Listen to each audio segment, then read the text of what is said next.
Olá, meus amigos do Portal Jurídico Bebendo Direito, trago para vocês hoje mais uma dose de penal casado com processo penal.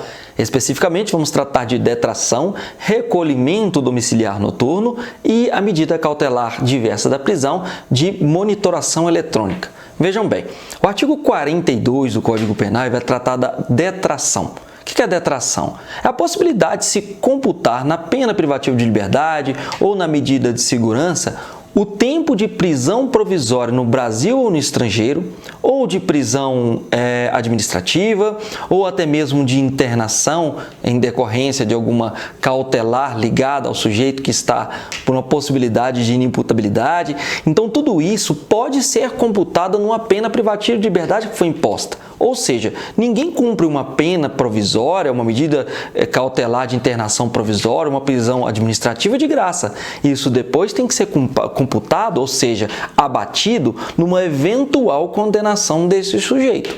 Então vejam bem, quando a gente fala da detração, será que seria possível aplicar detração para um sujeito que não foi preso de maneira cautelar, mas ele ficou submetido a uma medida cautelar diversa da prisão? Lembremos, são várias as medidas cautelares diversas da prisão previstas no nosso artigo 319 do CPP, duas das quais são o recolhimento domiciliar noturno e nos finais de semana, medida cautelar diversa da prisão, ou seja, ao invés de uma preventiva, o juiz pode lançar mão dessa medida, e uma segunda aqui que é a monitoração eletrônica. A grande questão é isso, imagina misturar essas duas. O sujeito não vai ser preso não, mas ele vai ter o dever de recolher-se, ou seja, recolhimento domiciliar noturno e nos finais de semana, e além disso estará monitorado eletronicamente, ou seja, monitoração eletrônica, a tornozeleira. Entendeu o STJ em o seu julgado que é o seguinte: nessa circunstância, o sujeito está cumprindo uma medida alternativa à prisão ali, que seria uma medida cautelar diversa da prisão, que se assemelha ao regime semiaberto. Em razão disso, o STJ disse o seguinte: olha, já que assemelha-se a um regime semiaberto, esse período de horas em que o sujeito está recolhido em sua residência, recolhimento domiciliar noturno, ou nos finais de semana, juntamente com essa monitoração eletrônica, deve sim ser computada em sua pena privativa de liberdade, que eventualmente venha a ser imposta, a sua medida de segurança que venha a ser imposta eventualmente.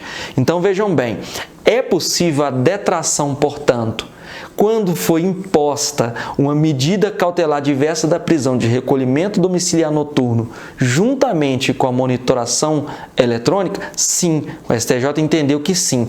Mas como é que vai ser o cálculo disso? O cálculo vai ser pelo período que o sujeito teve que ficar recolhido.